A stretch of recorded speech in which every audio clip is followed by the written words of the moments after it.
Buenas noches, les saluda Lorena, asesora de Consultoría Internacional Pública Privada CIA. Agradezco su participación de cada uno de ustedes al Diplomado de Bacteriología y Resistencia a Antibióticos.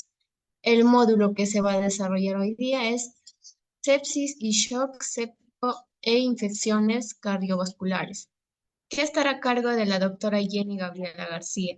Para el buen desarrollo de la ponencia, les dejo algunas recomendaciones. Mantener su micrófono y cámara apagada a menos que el ponente solicite su participación. Para los asistentes que desean obtener la clase grabada, material de estudio certificado, les dejo el número de chat.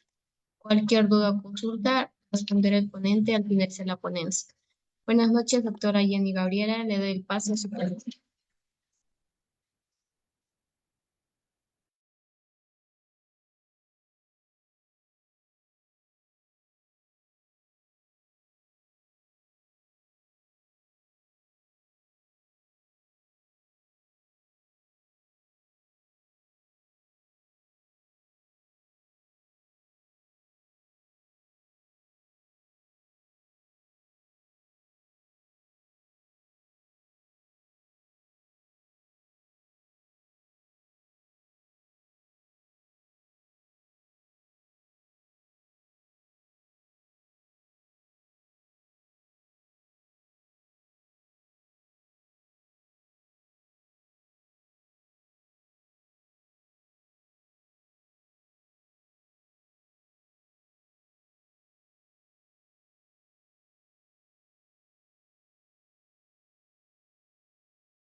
Muy buenas noches.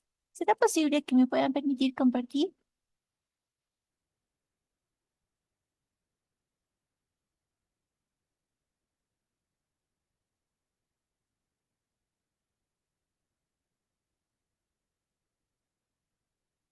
Muy buenas noches, soy la doctora Gabriela García. En esta ocasión vamos con el tema de sepsis y shock séptico e infecciones cardiovasculares.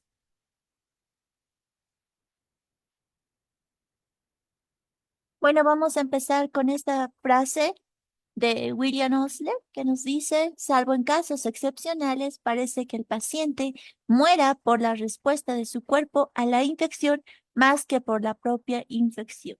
Entonces, es la respuesta del cuerpo humano la que va a provocar la muerte de nuestro paciente más que una misma infección, y esto lo vamos a ir viendo en todo lo que es este tema.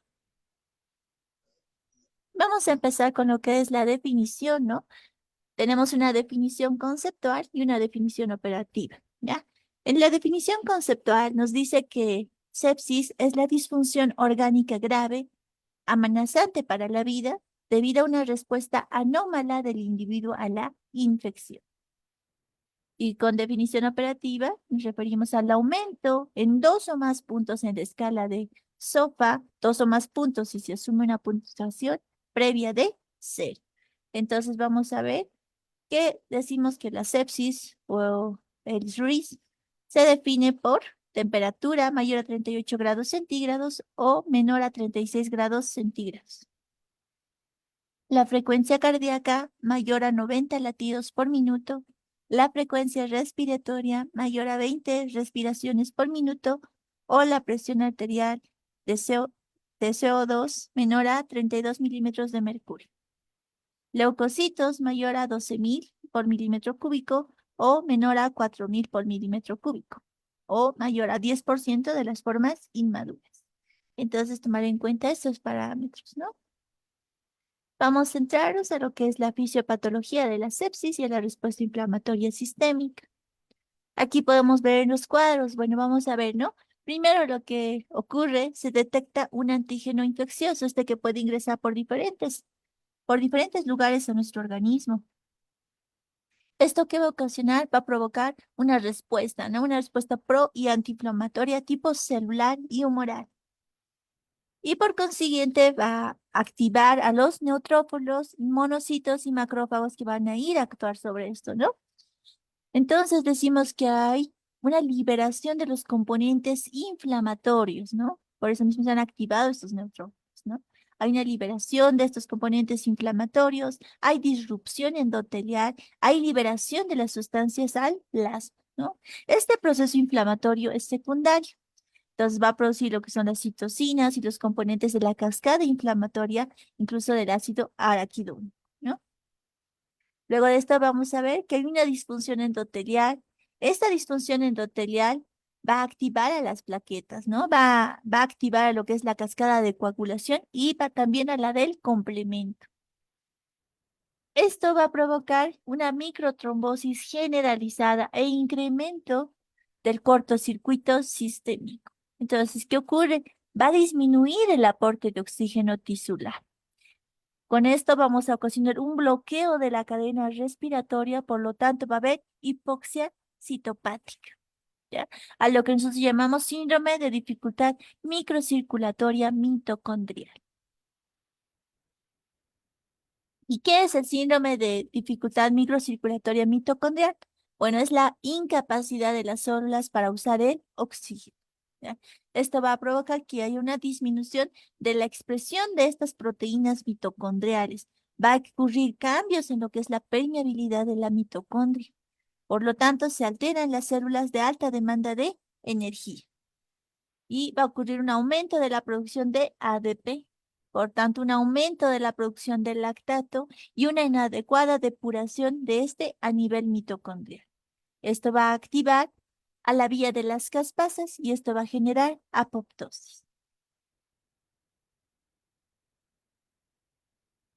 ¿Cómo hacemos la detección precoz y la valoración inicial? Bueno, el primer contacto, ¿no? En el primer contacto podemos ver que hay fiebre, escalofríos, hipotermia, una clínica de tiritona, como le llaman, disminución de relleno capilar mayor a 2 segundos, otros signos como pueden ser de hipotensión, debilidad, mareo, además puede haber oliguria, hiperventilación, taquipnia. Se debe registrar las frecuencias respiratorias, los signos, ¿no? Como, por ejemplo, la hipotensión, ¿no? Que son previos, alteración del nivel de conciencia. Entonces, en la valoración inicial vamos a empezar con lo que es protección personal, ¿no? Primero nos protegemos nosotros y obviamente vamos a proteger al paciente. Tiene que haber una protección, ¿no? Las constantes que tenemos que valorar son la presión arterial, la frecuencia respiratoria, la frecuencia cardíaca, la saturación de oxígeno, capnografía si es posible, ¿no?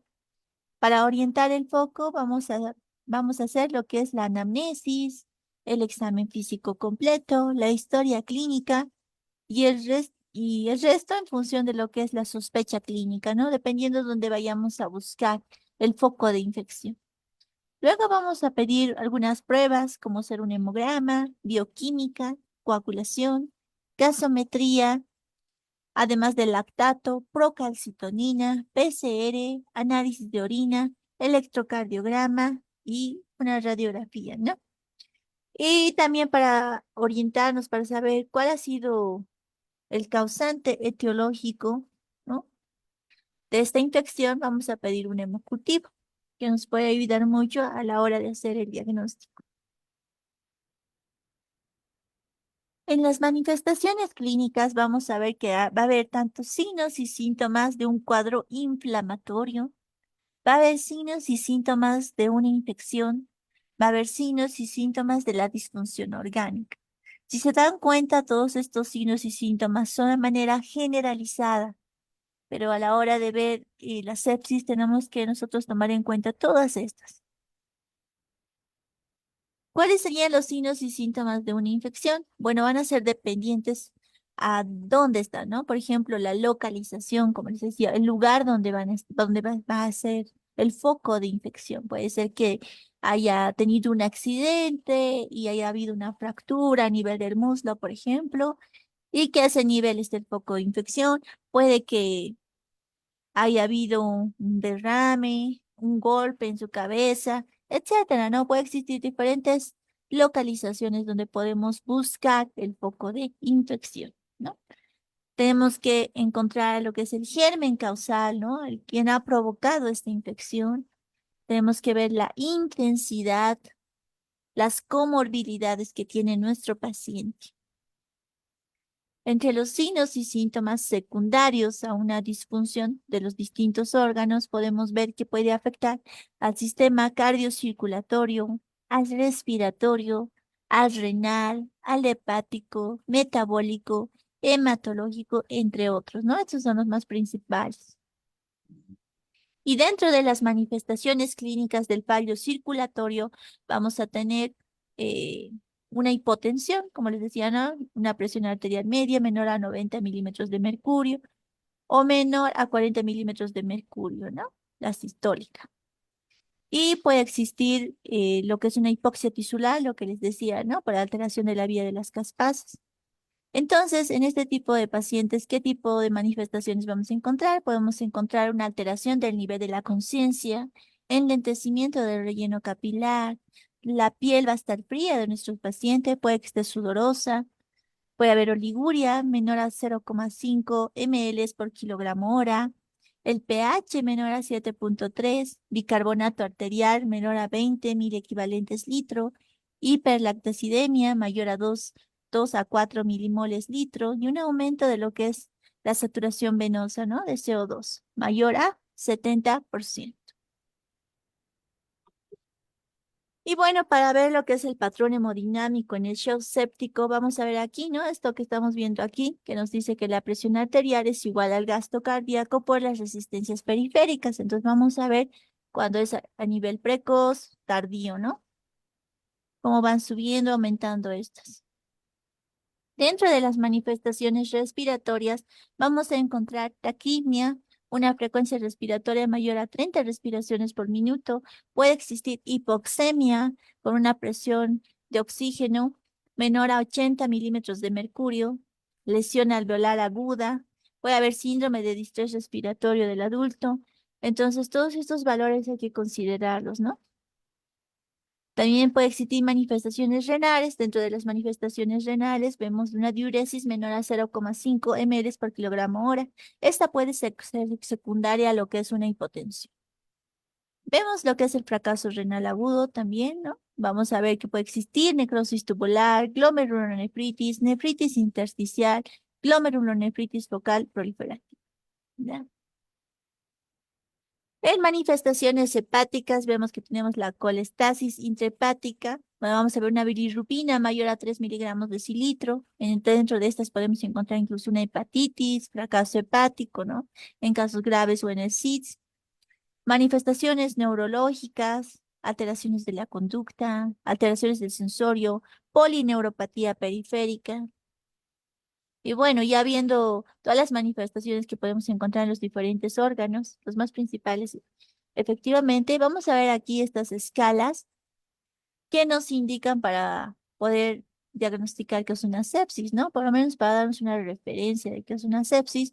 Entonces vemos la escala QSOFA, donde nos dice si es mayor a 2 puntos, ¿no ve? Entonces vemos aquí, ¿no? La presión arterial, que es menor a 100 milímetros de mercurio, la frecuencia respiratoria mayor a 21 respiraciones por minuto y una alteración del estado mental, es decir, el Glasgow, ¿no?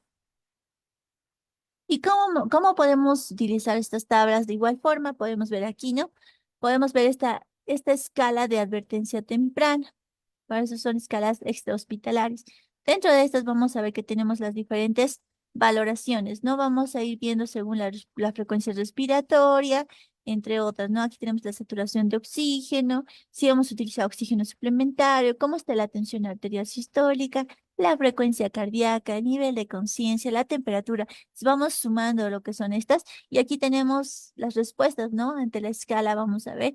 Cuando es 0, tiene bajo, 1 a 4, aún sigue bajo, hay que continuar con los cuidados, ver signos vitales de 4 a 6 horas. Entonces aquí podemos ver todos estos parámetros que vamos a seguir, ¿no? Luego que tenemos la sospecha de una infección, es decir, que puede haber fiebre, síntomas de infección, etcétera. Entonces vamos a hacer lo que es el QSOFA, ¿no? Que puede ser mayor o igual a 2. Si nos sale este valor, entonces debemos evaluar disfunción de los órganos. Entonces, ¿esto cómo vamos a ver? Con estas tablitas, ¿no? Según estos datos vamos a poder evaluar la disfunción de los órganos, no si hay fallo de los órganos. Entonces, vamos a ver que si el SOFA es mayor o igual a 2, vamos a decir que estamos en una sepsis. Si tras demos la reposición de líquidos y vemos que la presión arterial media es menor a 65, podemos decir que estamos en shock séptico, ¿ya? Entonces, en este caso, vamos a empezar con lo que son los vasopresores para que la presión arterial media esté mayor a 65 y el lactato de deshidrogenasa mayor a 2 milivoles litro. Esto a pesar de la reposición adecuada de fluidos, ¿no? Entonces, vamos a hablar en este caso de lo que es el shock séptico. Aquí tenemos los marcadores que principalmente utilizamos para poder observar el avance, ¿no?, de la sepsis. Y tenemos la interleucina, el factor de necrosis tumoral, la interleucina 6, 10, el PCR, la procalcitonina. Entonces, todos estos valores nos van a ayudar a poder diagnosticarlo, ¿no? Vamos a ir hablando de cada uno de ellos. Aquí tenemos la procalcitonina. Entonces, tenemos los niveles de procalcitonina. ¿Por qué los pedimos, no? Si tenemos una procalcitonina menor a 0,5, nos dice que es de bajo riesgo de sepsis. Entonces nos va a ayudar, es un marcador para la sepsis, ¿no? Si es mayor a 0,5 o menor a 2, vamos a ver que es moderado riesgo de sepsis y es la necesidad de iniciar tratamiento en este momento. Si es mayor a 2, menor a 10, alto riesgo de progresión a sepsis. Si es mayor a 10 nanogramos ml, es casi indicativo de sepsis o shock séptico. Entonces, la procalcitonina va a ser un marcador que nos va a ayudar mucho a la hora de sospecha, ¿no?, de una sepsis. El PCR, vamos a ver el PCR, que principalmente vamos a ver en infecciones bacterianas, se va a elevar, va a ser mayor a 50 y 200. Si es grave, va a ser mayor a 200. Si es una infección grave, lo vamos a ver mayor a 200. Por esto, esos marcadores son muy importantes cuando sospechamos de una sepsis en un paciente, ¿no? Si los síntomas están presentes mayor a 24 horas y además la PCR es menor a 20, no es esperable una infección bacteriana, por lo que no habría beneficio de tratar con antibióticos. Noten que este marcador del PCR nos va a ayudar mucho, como nos dice aquí, ¿no? Para ver si hay una infección bacteriana, nos va a decir que tenía que estar en el valor mayor a 50 y 200, ¿no? Entre 50 y 200 podemos decir que es una infección. Y si es mayor a 200 todavía es una infección muy grave bacteriana, ¿no? Entonces, si tenemos un paciente que está más de 24 horas y le hemos hecho un PCR y nos sale menor a 20, no, pues entonces no vamos a necesitar de dar ningún tratamiento antibiótico, porque puede ser una infección que no es bacteriana. Y el lactato de deshidrogenasa. La acidosis es paralela al desarrollo de shock séptico, ¿no? Por eso indica lo que es la hipoxia tisular. En fases iniciales es muy importante prestar atención a lo que es el equilibrio de las bases del pH, ¿no? En la primera hora los niveles de lactato deben ser mayor a 4, ¿ya? Mayor a 36 miligramos de cilitro, la presión arterial media menor a 65 o disfunción de un órgano agudo, ¿no? Todo esto nos va a indicar cuando el lactato está mayor a 4. Indican la necesidad de las medidas de resucitación y antibiótico-terapia en una hora, ¿ya? Entonces, esto es importante reconocer a la hora de ver el lactato de cirugía. También es un marcador de pronóstico, como les decía, y nos va a servir para monitorizar la respuesta al tratamiento. Entonces, tenemos un lactato mayor a 2 milimoles, que sería igual a 18 miligramos de cilitro. Entonces, esto tras la reposición hidroelectrolítica nos va a indicar una hipoperfusión persistente. Esto va a ser criterio requerido para la definición actual del shock séptico, ¿no? Entonces, estamos viendo que este marcador, el lactato de deshidrogenasa, también nos ayuda mucho a la hora eh, de diagnosticar lo que es la sepsis y además nos ayuda a dar un tratamiento y monitorización del tratamiento, ¿no? La respuesta al tratamiento. En el manejo inicial, como les decía, es imprescindible la sospecha clínica y los factores de riesgo. ¿Cuál sería la sospecha clínica? Como les decía al principio, una fiebre mayor a 38 grados, hipotermia menor a 36 grados, frecuencia cardíaca mayor a 90 latidos por minuto, frecuencia respiratoria mayor a 20 respiraciones por minuto, ¿no? Además de una leucocitosis, como les decía, alteración del estado de la conciencia, ¿no? Entonces tenemos que valorar Glasgow. Y entre los factores de riesgo vamos a ver lo que son las infecciones recientes que tuvo el paciente, ¿no? El uso de antibióticos si tuvo las últimas semanas, ¿no? Exploración instrumentales recientes, que ahí se ha sometido a una cirugía reciente, ¿no? Pacientes que han estado institucionalizados, es decir, que tal vez algunos han estado hospitalizados por algún tiempo y después de eso han tenido la sepsis, o en pacientes inmunodeprimidos también es importante sospechar, ¿no? De la sepsis. Aquí vemos la sospecha de infección. Como les decía, tenemos que valorar el Q-SOFA, que debe ser mayor o igual a 2, ¿no? Para diagnosticar. Y ahí está, ¿no? La tablita que les muestro aquí, para que siempre se acuerden de la hora de sospecha de infección, ¿no? Entonces, si no es mayor o igual a 2, tenemos que seguir con los protocolos y guías clínicas según patología, según lo que estamos observando, ¿no? Y si es mayor o igual a 2, es sospecha de sepsis o shock séptico, ¿no? En esta parte tenemos que pedir hemocultivos para saber qué tratamiento dar, ¿no? Iniciar medidas básicas y el antibiótico, reevaluar con SOFA, vamos a evaluar el SOFA otra vez, y mayor o igual a 2, si nos sigue dando mayor o igual a 2, decimos que es sepsis. Aquí solo es una sospecha de sepsis. En esta sospecha nosotros debemos hacer el análisis y ver si efectivamente es una bacteria, por ejemplo, no hacemos un hemocultivo. Ya, damos medidas básicas como hidratación y también lo que son los antibióticos y volvemos a evaluar el SOFA. Y si nos da mayor o igual a 2, entonces decimos que es sepsis. Lo primero que vamos a hacer, ¿cuáles van a ser las medidas iniciales ante un paciente con sospecha? La toma de las constantes, ¿no? De lo que son los signos vitales. Anamnesis, la exploración física, tratamos de localizar el foco, hacemos pruebas complementarias, lo que es bioquímica, hemograma, coagulación, etcétera. Y en esto no olvidarse del lactato, de la procalcitonina y del PCR, ¿no? Que nos van a ayudar mucho en sospecha de sepsis.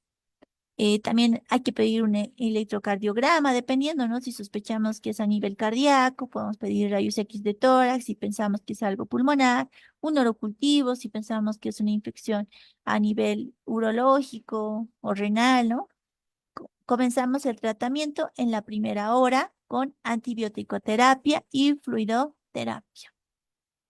Eso es la primera hora. Entonces damos un tratamiento de soporte, un tratamiento antibiótico y hacemos el control del foco. En el tratamiento de soporte va a ser imprescindible que comencemos lo antes posible con fluidoterapia. ¿Y cómo vamos a empezar? De elección los cristaloides isotónicos, ¿ya? También podemos utilizar coloides, pero se recomienda cristaloides isotónicos. Entonces, utilizamos en el primer momento lo que son las cargas de 500 a 1000 cc de suero salino al 0,9% o Ringer lactato en 30 minutos, ¿ya?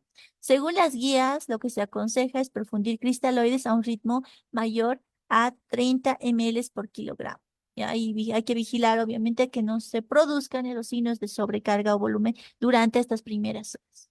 Si se usan coloides, debemos cargar de 300 a 50 ml de coloides por cada 30 minutos. También vamos a hacer el uso de vasopresores si no alcanza la presión arterial media, ¿no? Entonces, la presión arterial media mayor a 65 milímetros de mercurio o un lactato mayor o igual a 4. Entonces, tenemos que lograr alcanzar esto. Y si no se alcanza, entonces vamos con los vasopresores, ¿no? En donde vamos a canalizar la vía central y vamos a usar noradrenalina de 50 miligramos en 250 cc de solución glucosada al 5%. ¿Ya? Entonces, vamos a dar una infusión. Si aún así no se alcanzan los objetivos previstos, se puede iniciar una infusión con dobutamina. ¿Qué medidas más vamos a tomar? Pues, una oxigenoterapia al paciente, ¿no? Entonces, el objetivo va a ser alcanzar una saturación mayor a 90%, ¿ya? Y una presión de oxígeno mayor a 60 milímetros de mercurio, ¿no? También vamos a hacer un control glucémico, ¿no? un control glucémico debe ser estricto. Esto nos va a ayudar a disminuir la mortalidad de manera significativa. El objetivo es mantener una glucemia menor a 150 miligramos por miligramos decilitro.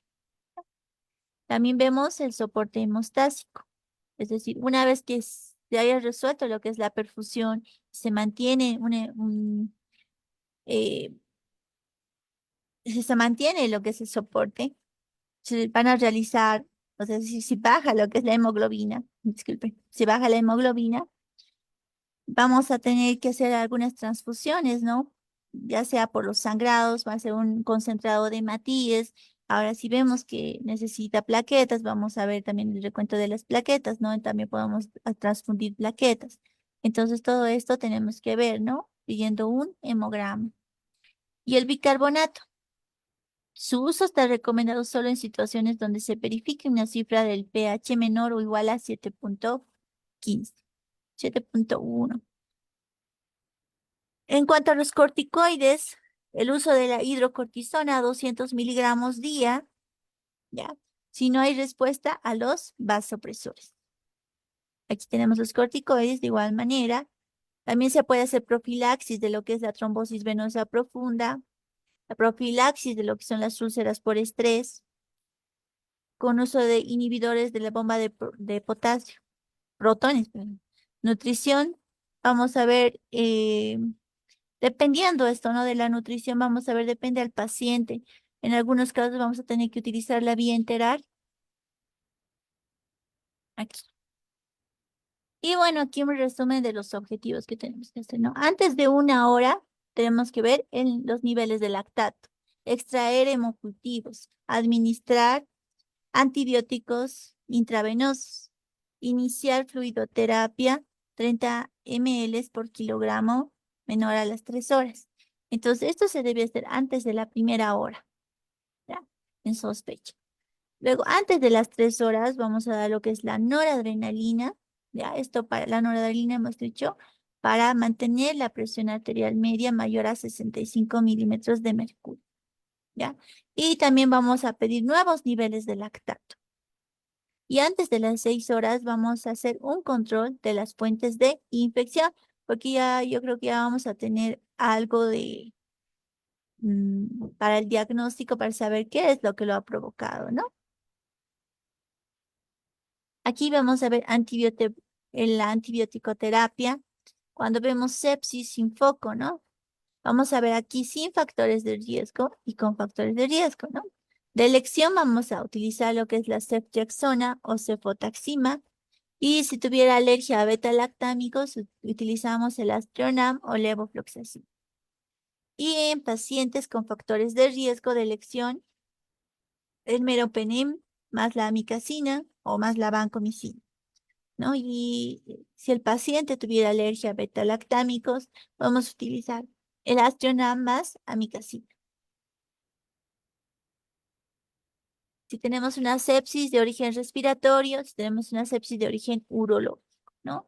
Aquí tenemos en el caso de una neumonía adquirida en la comunidad grave, si no hay riesgo de pseudomonas, podemos dar ceftriaxona de elección y en caso de que sea alérgico, levofloxacina, ¿no? Si es un tipo de neumonía adquirida en la comunidad grave con riesgo de pseudomonas o una neumonía nosocomial, de elección va a ser el meropenem más la amicacina o más la vancomicina. Y en caso de alergia, el Astronam más la amicacina o vancomicina. Y en sepsis de origen neurológico, vamos a ver aquí la ceftriaxona, aquí en este caso de alergia a beta-lactámicos, el Astronam, ¿no? Y aquí tenemos el carbapenem y el Astronam, en igual forma, ¿no?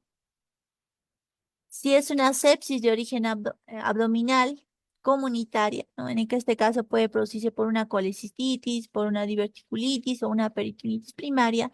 De elección utilizamos ceftriaxona, cefotaximina o amoxicilina más clavulánico. Y en caso de alergias podemos utilizar Astronam o más metronidazol, ¿no? Entonces aquí les dejo estas tablitas que van a poderles pedir después de la reunión. Para hacer el control del foco, vamos a tener que hacer en todos los pacientes sépticos y en especial en los enfermos graves, esté indicado lo que es la búsqueda de todos los focos, ¿no? Que puedan existir. Puede ser por medio de lo que es un drenaje, un desbridamiento quirúrgico, ¿no? En particular, si existen lo que son abscesos, ¿no? Estos abscesos tienen que ser evacuados, ¿no? Deben liberarse, deben desobstruirse en otros casos, ¿no? Puede ser por una obstrucción. Aquí, por ejemplo, les pongo la de la vía urinaria o biliar, entonces tenemos que desobstruir esto, ¿no? Hay que liberarlos. Entonces, en caso de una sospecha de una infección originada en dispositivos intravasculares, se debe proceder a lo que es la retirada inmediata de este, porque muchas veces se deja algún dispositivo y este es el que produce la infección. Entonces, siempre es importante retirarlos de manera inmediata para asegurar, ¿no? Otros tipos de accesos endovasculares. Y bueno, aquí vamos a hacer un refuerzo a lo que es un poco del diagnóstico del síndrome séptico, ¿ya? Que nos dice que es un proceso infeccioso y de repercusión, ¿no? De la función de los distintos órganos, ¿no? Aquí vamos a observar lo que hay una demostración de lo que es la infección, la presencia de los signos, valoración de la disfunción orgánica. Para esto necesitamos hacer un diagnóstico microbiológico, lo que les decía al principio, ¿no? Pedir un hemocultivo, como les decía, ¿no? También podemos pedir orina, podemos pedir esputo, heces, líquido cefalorraquídeo, líquido pleural, líquido asítico, drenajes quirúrgicos, etcétera, ¿no? Siempre debemos repetir la toma de la muestra si los cultivos iniciales nos dan negativos, ¿ya? Aunque se haya iniciado tratamiento antimicrobiano, igual debemos repetir la toma de muestras. Ya aquí tengo la escala SOFA para que vean, ¿no? Disfunción del órgano o fallo del órgano. Y aquí vemos, ¿no? Según la mortalidad, el daño de órganos. Podemos ver aquí el número de órganos en fallo. Si tenemos uno, nos da una mortalidad de 21.8%, dos órganos 36%, tres órganos 52.5%, cuatro órganos 75.1% y cinco órganos nos da un 86.1% de lo que es la mortalidad en el caso de sepsis y shock séptico. Dentro de las bases actuales del tratamiento de la sepsis grave, como les decía, tenemos un tratamiento etiológico, ¿no? El tratamiento etiológico va a ser farmacológico, antimicrobianos y uno quirúrgico, donde vamos a utilizar el drenaje de los focos, ¿no? En muchos casos en los abscesos que se forman, ¿no? Tratamiento del soporte de las funciones, bueno, vamos a restablecer la perfusión tisular y tratar de mantener las funciones vitales. En el tratamiento fisiopatológico, bueno, vamos a hacer la inactivación de mediadores, vamos a pedir proteína C reactiva, corticoides y control de la glucemia. En el tratamiento etiológico, para el tratamiento del foco infeccioso, vamos a utilizar lo que son los antimicrobianos, drenaje quirúrgico, recambio de los dispositivos, principalmente catéteres, sondas, ¿no?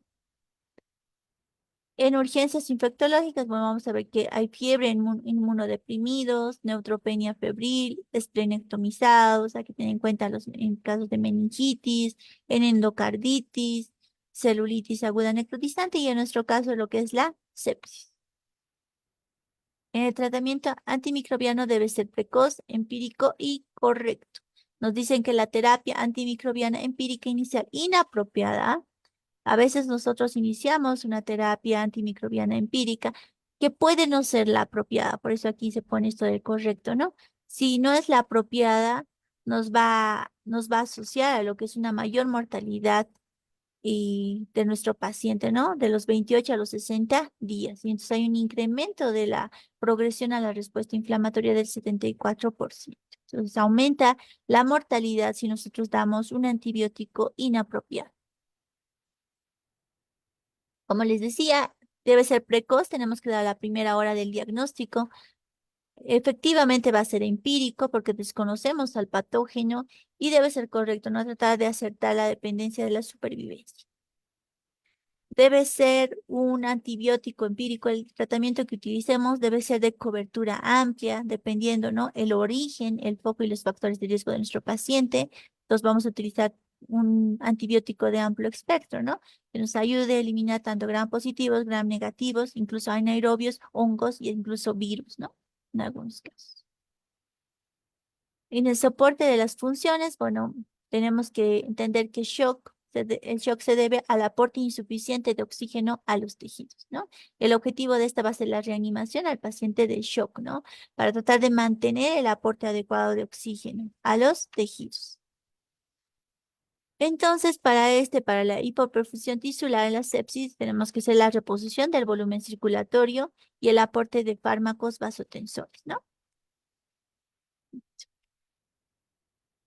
Para la reposición del volumen, pues ya les había dicho los cristaloides, ¿no? Los fluidos que podemos utilizar, cristaloides y en algunos casos coloides, y muy rara vez se ha visto que utilizan albúmina. En las aminas vasotensoras, bueno, ya les había dicho, de igual forma, de paso la noradrenalina, la dopamina, ¿no? Y en algunos casos aquí tenemos la inotropa, la dobutamina. Y el soporte de las funciones orgánicas, bueno, tenemos que ver todas las funciones orgánicas dependiendo dónde está afectando, ¿no? Respiratoria, renal, coagulación, nutrición, ¿no? Si es respiratoria, hay que darle oxigenoterapia, ventilación mecánica, ventilación protectora, y así, ¿no? Dependiendo al órgano donde estemos afectando o al lugar donde estemos afectando, ¿no? El tratamiento fisiopatológico, bueno, últimamente los más estudiados son los glucocorticoides, anticuerpos monoclonales, tratamientos antifactores de necrosis tumoral, antiinterleucina 1, antiprostaglandinas, antibradicininas y contra el activador de las plaquetas. Sabemos que la sepsis es un problema de salud pública por su elevada incidencia, que puede causar una alta mortalidad y se va incrementando, ¿no? Es importante el diagnóstico en las primeras horas y hacer el tratamiento en las primeras horas, como hemos hablado anteriormente. ¿Esto para qué? Para tener una mejor supervivencia de nuestro paciente, ¿no? Y vámonos a lo que es la endocarditis infecciosa. Bueno, la endocarditis es una enfermedad infecciosa que se va a sentar en lo que es el endotelio vascular, en las válvulas cardíacas o en el endocardio ventricular o auricular. Se va a caracterizar por la formación de lo que son las verrugosidades. ¿Ya? Estas verrugosidades van a ser constituidas por una colonia de gérmenes que se van a alojar en lo que es las redes de fibrina. Es una enfermedad que afecta a las válvulas cardíacas con mal pronóstico y que es originada por una gran variedad de lo que son los microorganismos. Una infección en el endocardio, principalmente valvular, ¿no? Con colonización comúnmente bacteriana. Pues vemos aquí la epidemiología, donde nos dice de 3 a 10 episodios por cada 100.000.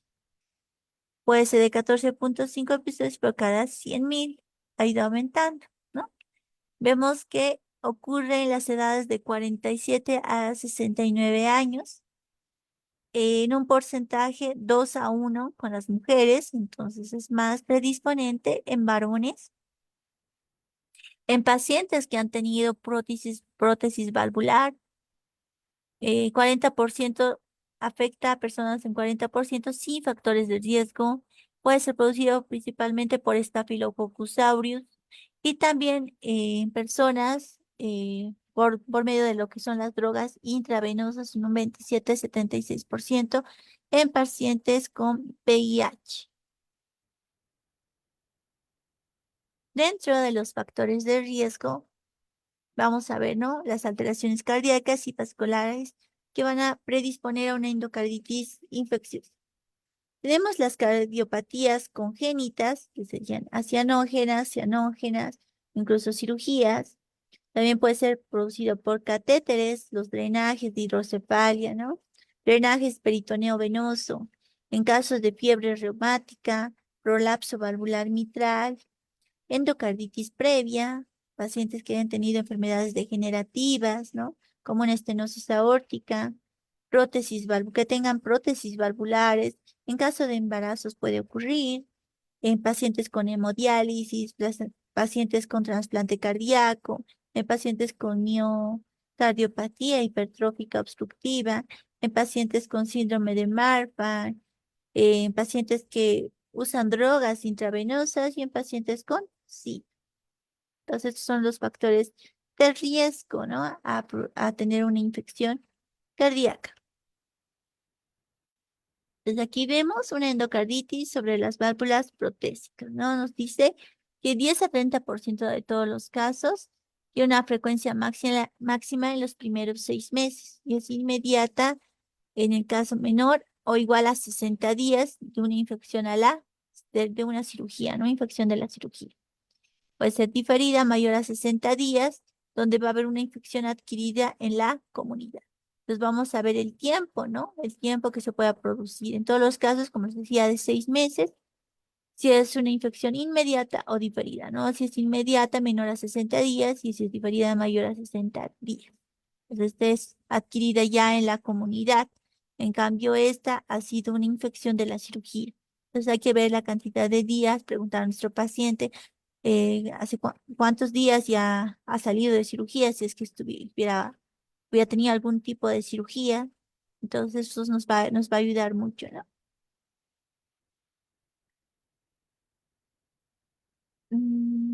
Bueno, nos dice, ¿no? ¿Cómo es que va a ocurrir esto? Por medio de una dehiscencia de la prótesis, ¿no? Entonces, esto va a producir una insuficiencia paravalvular, esto va a ocurrir problemas hemodinámicos y de conducción en lo que es el corazón, ¿no? Ahí vemos, ¿no? Lo que se forma el anillo y tejido perianular.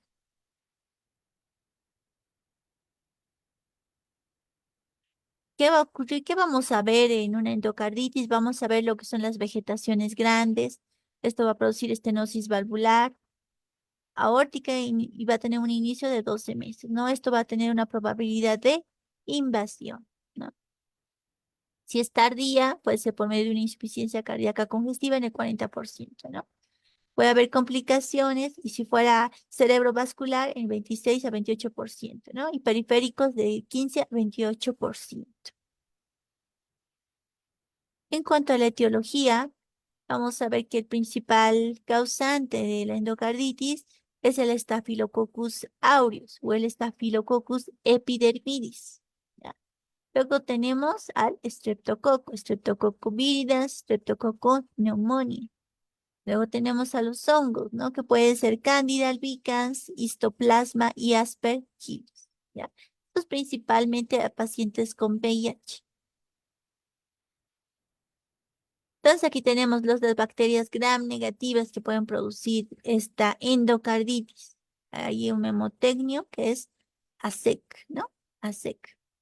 Aquí tenemos el Haemophilus para influenza, el Haemophilus apropilus, el Actinobacillus, Actinomycetocomitans, Cardiobacterium hominis, el Eikinella corrodens, Kingelia kingae. Entonces, véase aquí en la imagen cómo se ve, ¿no? Las vegetaciones a nivel valvular. Afecta bastante, ¿no? Con respecto a la etiopatogenia, bueno, vamos a ver que va a haber un daño a nivel del endotelio, ¿no? Esto puede deberse a anomalías cardíacas, va a producir mecanismos hemostásicos. Vamos a ver que puede ser ocurrido por una bacteriemia, incluso el sistema inmune. Y vamos a ver aquí lo que son las propiedades de los patógenos. Todos estos van a producir lo que es la patogenia de la enfermedad, ¿no? Los causantes. Vamos a ver aquí una endocarditis trombótica no bacteriana. ¿Esta a qué se va a deber? Esta se va a deber a los tumores malignos, SID, lupus, valvulopatías, a catéteres, incluso a uremia, incluso a quemaduras. Entonces, en este caso vamos a ver que va a haber depósitos de línea de contacto del cierre valvular. Esto va a ocurrir en la cara auricular, ¿ya? Y en las ventriculares de la aórtica y la pulmonar. Vamos a ver que va a existir hipercoagulabilidad y lesión endotelial, como consecuencia que nos va a dar, va a darnos un chorro de alta velocidad, va a dar un flujo de cavidad de alta a uno de baja presión, va a haber un flujo de alta velocidad por un orificio estrecho. Se dan cuenta, aumenta el flujo, la velocidad, pero el orificio va a ser muy estrecho y esto debido a que a las vegetaciones o al tumor que está produciendo en este caso, ¿no? En este caso, como decimos, no es bacterial, puede ser otro tipo de, puede ser una lesión por el catéter mismo, puede que ocurra una quemadura, tumores, etcétera, ¿no? Y eso esté produciendo un cierre de esta válvula y por consiguiente nos va a evitar el flujo, ¿no? Si tenemos el flujo a alta velocidad, pero este no va a poder pasar de igual manera porque el orificio es muy estrecho. De aquí podemos ver, ¿no?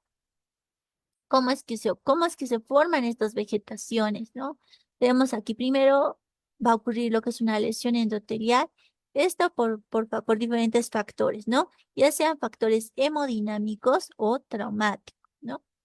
¿Y esto qué va a provocar? Va a provocar la presencia de inmunocomplejos y esto va a provocar un depósito de fibrina y por consiguiente la endocarditis trombótica no bacteriana. Y esto nos va a producir lo que es la vegetación séptica. Ahora vámonos al otro lado, donde ya es con presencia de bacterias, donde vamos a ver que va a haber maniobras que van a producir un traumatismo en la piel y o en las mucosas. Por ejemplo, un paciente con drogadicción que pueda producir un foco séptico y producirá una bacteriemia transitoria, ¿no? Y por consiguiente, adherencia y colonización. Esta adherencia y colonización nos va a formar lo que son esta vegetación séptica. Y esta vegetación séptica va a producir una destrucción de la válvula donde esté afectando, ¿no? Destrucción valvular y por consiguiente las manifestaciones cardíacas. También estas mismas vegetaciones puede producir lo que es una embolia pulmonar o sistémica y esto nos puede desencadenar una metástasis séptica o aneurismas micóticos y por consiguiente manifestaciones extracardíacas, ¿no? Aparte, lo que es las vegetaciones sépticas puede producir la bacteriemia puede ser persistente, entonces va a activar a los inmunocomplejos y además va a producir vasculitis, glomerulonefritis, esplenomegalia, es decir, ya va a afectar a otros lugares más. Entonces, como vemos, ya van a ser manifestaciones extracardíacas, ya no solo del corazón. En cambio, en este caso, estamos viendo que hay manifestaciones cardíacas, pero si sigue avanzando esta, si no se controla, va a haber manifestaciones extracardíacas. Entonces, esta es la fisiopatología de la endocarditis infecciosa. Veamos aquí qué es una vegetación.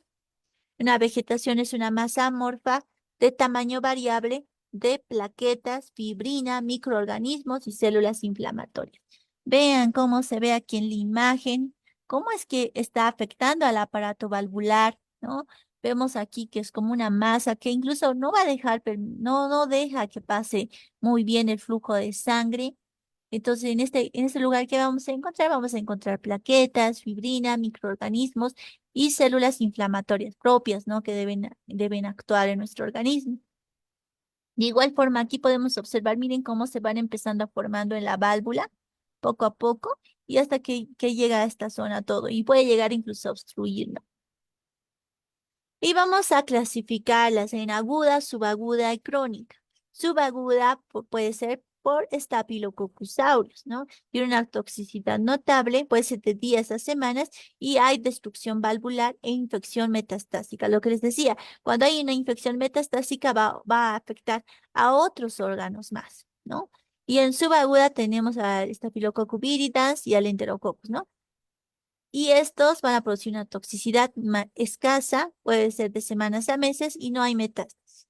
Y en caso de que fuera crónica, puede ser Coxiella burnetii o Staphylococcus aureus, que puede producir toxicidad escasa y pueden durar años. Pero poco a poco puede ir dañando, ¿no? Dentro de las manifestaciones clínicas de la endocarditis tenemos a la fiebre, puede haber soplos, esplenomegalia, manifestaciones periféricas. Además, otros signos aparte que podemos encontrar son las petequias, los nódulos de Osler, también podemos encontrar lesiones de Jenny White y también podemos ver las manchas de Roth, infartos embólicos, las manchas de Roth que se ven en los ojos, ¿no? Después vemos alteraciones osteomusculares, dolores, ¿no? Y también esto, ¿no? Émbolos sistémicos sintomáticos. Entonces, estos mismos vegetaciones que se producen pueden desprenderse y pueden pueden ir por el aparato circulatorio y pueden ir a obstruir otras arterias, pueden ir a obstruir otras venas, etcétera, ¿no? Entonces, todo esto puede ser consecuente a esas vegetaciones, ¿no? También puede existir manifestaciones neurológicas como hemorragia intracraneal, porque puede obstruirse, ¿no? Con estas mismas vegetaciones que viajan y pueden obstruir algún vaso de este nivel y esto producir lo que es una hemorragia intracraneal en algunos casos, lesionar alguna parte, ¿no? Meningitis purulenta, puede ser cefalea intensa, convulsiones, encefalopatías. Lo que es la insuficiencia cardíaca congestiva, destrucción valvular y rotura de las cuerdas tendinosas. Sabemos que las cuerdas tendinosas son muy delicadas, ¿no? Y estas, al haber esta infección a nivel valvular, pueden lesionarse, ¿no? Y pueden romperse, ¿no? Lo que decimos rotura de las cuerdas tendinosas. También una manifestaciones clínicas, insuficiencia renal, puede haber glomerulonefritis por inmunocomplejos y deterioro hemodinámico, además de hematuria. Dentro del diagnóstico lo vamos a hacer por medio de un hemocultivo. En el caso de que sea agudo, tiene alto porcentaje positivo. Si estamos en etapa aguda, va a haber un alto porcentaje de que salga positivo. Si es subagudo crónico micótico, obviamente nos va a salir negativo. Dos positivos con 12 horas de diferencia, siempre tenemos que ser dos hemocultivos, recordar siempre eso, ¿no? Los dos positivos con 12 horas de diferencia, los recién nos va a dar positivo, ¿no? Para nosotros. Y también podemos pedir un ecocardiograma que tiene una sensibilidad de 60 a 70%, en donde vamos a ver el tamaño, la forma, la implantación de las vegetaciones, si vamos a ver si hay trombos murales en zona séptica que ha afectado algún lugar del corazón, insuficiencia aórtica, comunicación aorta con las cavidades derechas. Entonces vemos aquí, ¿no? Vamos a tratar de ver, aquí está, ¿lo ve? Aurícula izquierda, ventrículo derecho, donde vamos a observar mucho mejor. Aquí, aquí podemos observar aquí el ventrículo izquierdo, ventrículo derecho. Miren cómo se ve aquí. Estas son las vegetaciones. Vamos a ver otra imagen. Aquí igual podemos observar, miren cómo se ve aquí el ventrículo izquierdo y cómo se ve estas vegetaciones a nivel valvular. Y bueno, podemos ir observando aquí, aquí. Y bueno, así es como se vería, ¿no? Si nosotros abriéramos ese aparato valvular y ustedes no es como se debería ver realmente, ¿no? Un corazón, las válvulas como se debería ver, no, no es, estas son las vegetaciones que se pueden encontrar ya en un corazón afectado. Y aquí es importante ver los criterios de Duke, ¿ya? Los criterios de Duke van a ser los criterios mayores y los criterios menores, ¿no? Los criterios mayores vamos a tener hemocultivos positivos para endocarditis infecciosa, ¿no? Vamos a ver que tenemos que pedir microorganismos típicos de endocarditis infecciosa, vamos a pedir en dos hemocultivos separados, ¿no? Pueden ser los diferentes que les había mencionado, aquí está, ¿no? También podemos hacer hemocultivos persistentes positivos por microorganismos típicos de endocarditis. También un único hemocultivo positivo para Burnetti, ¿no? También título de anticuerpos de inmunoglobulina G en antifase 1, ¿no? También la evidencia de afectación endocárdica. Entonces, en este caso podemos pedir una ecocardiografía que va a salir positiva, una regurgitación valvular, nueva regurgitación valvular, y entre los criterios menores tenemos la predisposición, en donde vamos a ver una cardiopatía predisponente, drogadicción por vía parenteral. También está en criterios menores la fiebre mayor o igual a 38 grados centígrados, los fenómenos vasculares, que vemos émbolos en arterias mayores, infartos, aneurismas, hemorragias, etcétera. Los fenómenos inmunitarios, que pueden ser las manchas de Roth, los nódulos de Oeschger, glomerulonefritis y el factor reumatoide. Evidencia microbiológica, ¿no? Como hemocultivos positivos que no cumplen los criterios mayores, ¿no? Excluyendo solo un hemocultivo con Staphylococcus coagulasa negativo y microorganismos no asociados con endocarditis infecciosa. O evidencia serológica de infección por microorganismos que producen endocarditis infecciosa. Entonces, estos criterios DOC son muy importantes a la hora de ver endocarditis. De los hallazgos ecocardiográficos pueden favorecer una indicación quirúrgica, ¿no? Podemos ver las vegetaciones, podemos ver si hay disfunción valvular o extensión perivascular, ¿no? Y para el tratamiento de elección de la antibioticoterapia empírica, vamos a ver si creemos que el germen probable es Staphylococcus aureus, vamos a dar cloxacilina o vancomicina más gentamicina. Si creemos que es Streptococcus viridans, vamos a pedir penicilina G o ampicilina más gentamicina. Y si es Streptococcus epidermidis, rifampicina más vancomicina más gentamicina, ¿no? Entonces podemos ver este tipo de tratamiento dependiendo de la sospecha que tengamos del germen que ha provocado esto. Aquí volvemos a tener, ¿no? El germen causal Staphylococcus viridans, de Streptococcus viridans, Staphylococcus aureus, Staphylococcus epidermidis. Entonces vamos a ver que el antibiótico que podemos utilizar es penicilina sódica, ceftriaxona, ¿no? Aquí les dejo las tablitas para que puedan revisarlas con detenimiento. Las dosis, la vía de administración en caso de riesgos, ¿no? En caso que tengan alergias, insuficiencia y qué duración tendrían que tener estos medicamentos. ¿Ya? En caso de tratamiento para endocarditis causada por microorganismos del grupo ASEC, los que les había dicho, ¿no? Los gram negativos, vamos a ver igual aquí, ¿no? La ceftriaxona, ampicilina, quizá las dosis, vía de administración y la duración por semanas. Bueno, esto vendría a ser todo respecto a lo que es sepsis, shock e infecciones cardíacas. ¿Alguna duda o pregunta, por favor, por el chat?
Bueno, veo que no hay preguntas. Espero les haya ayudado, espero les haya servido, por lo menos para recordar cómo se hace el manejo de la sepsis y de casos de endocarditis y shock séptico.